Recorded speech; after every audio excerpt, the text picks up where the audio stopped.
Hello, Mossy Segopian here from ZeldaDungeon.net, and here we have the video walkthrough for Zelda 2: The Adventure of Link. The game actually starts off with a storyline if you let it play out the title screen, but much like most games on the NES, much of the story can be found in the instruction booklet, and once you actually start the quest there really is no story involved at all. A very quick synopsis of the story is that the King of Hyrule died, and he passed his throne on to the Prince of Hyrule. However, the power of the Triforce, which is like the controlling power of the land, was not passed on to the prince, rather that was passed on to Princess Zelda. The prince wanted this information and Princess Zelda wouldn't give it up, so the prince cast basically an eternal spell on Princess Zelda, which kept her sleeping. And this would eventually be it goes on, but this is basically what the actual Legend of Zelda actually is. Anyway, check out the instruction booklet, or check out ZeldaDungeon.net. We have scans of the instruction booklet to get the full storyline of it.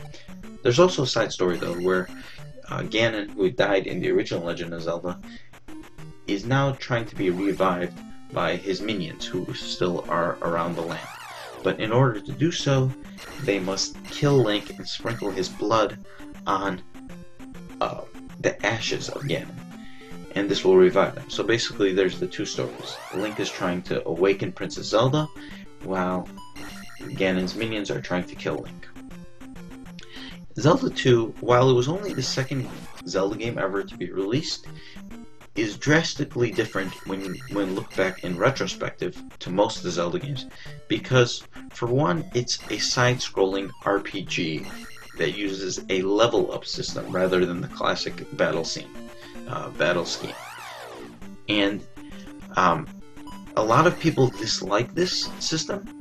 One thing is that it's really hard. It's one of the hardest Zelda games, if not the hardest Zelda game, and this is a turnoff to a lot of Zelda fans.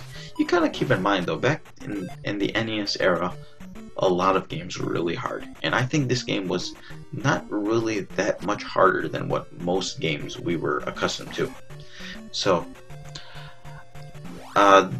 as you can see at the beginning of the game, I was just going through leveling up because I wanted to get some experience points. But now here I am at the first town, and this is the town of Rauru. And for those of you that have played the Ocarina of Time for the Nintendo 64, you'll know that there is the various sages, and they actually got their names from the Adventure of Link. Rauru, Saria, Darunia, etc.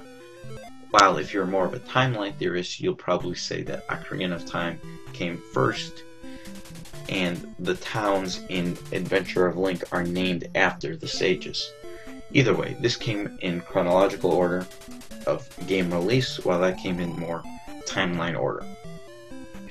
Anyway, in Rauru, there is a few things we want to do. First of all, you can talk to the townsmen, and they'll always give you advice, like only the hammer can destroy a roadblock. Granted, we're not going to use that for a long time, but there's some advice. And unlike the original Legend of Zelda, the townsmen are actually helpful in this game.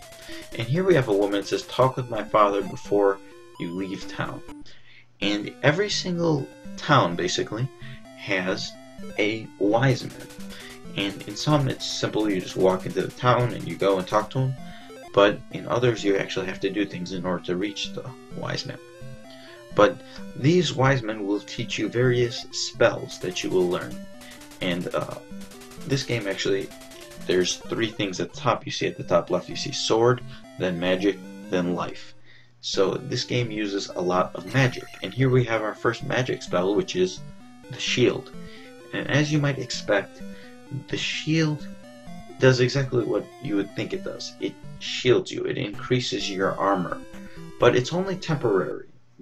It's only one screen. Once you use it, once you walk off the screen, you will lose your shield. But it's very useful, especially when it comes to like boss battles and such. So that's pretty much the only thing we need to do right now in Rauru. So leave the village, and now we want to make our way northeast, and we are going to be, as we head our way to Parappa Palace. And you can get caught in some of these little cutscenes where you can battle some of these enemies. Here we have the spear moblins that's throwing, well, spears at me, and they're very useful since they actually give you 10 experience points, which will add up. Once you enter the cave, you'll notice that it's really dark. You can't see any enemies. There's only one enemy right on the ground. You can see it walking, and I just killed it. But we're eventually going to get the candle within Parappa Palace, and that'll allow us to see in the dark, pretty much. Now here we are in more of a sand area. We want to head south down this little region here, and this will trigger a little cutscene here. And this is one of the most annoying parts of the game. And I think what the most frequent way to die in this game, at least for me, one of them, is simply falling in holes. And there's those little bubbles that were flowing. If they hit you, they'll kill you. I mean, they're not going to kill you. They'll take damage, but they'll knock you back. And if you fall in a hole, you're dead. Anyway, here's another side quest, side scene. There's some more difficult enemies, but we want to walk to this block right here in the middle. And here we'll get the first heart container. I advise you to first kill the orange Gloria, because if you take damage, you can just get the heart container afterwards, and that will fill your hearts. And as you can see along the top, we are now up to 5 full heart containers. There's actually, you can get up to 8 heart containers, as well as 8 magic containers, and this walkthrough will be covering all of those throughout the game. So now we want to head back north, and unfortunately we have to go through this side scene sequence again, which is rather annoying.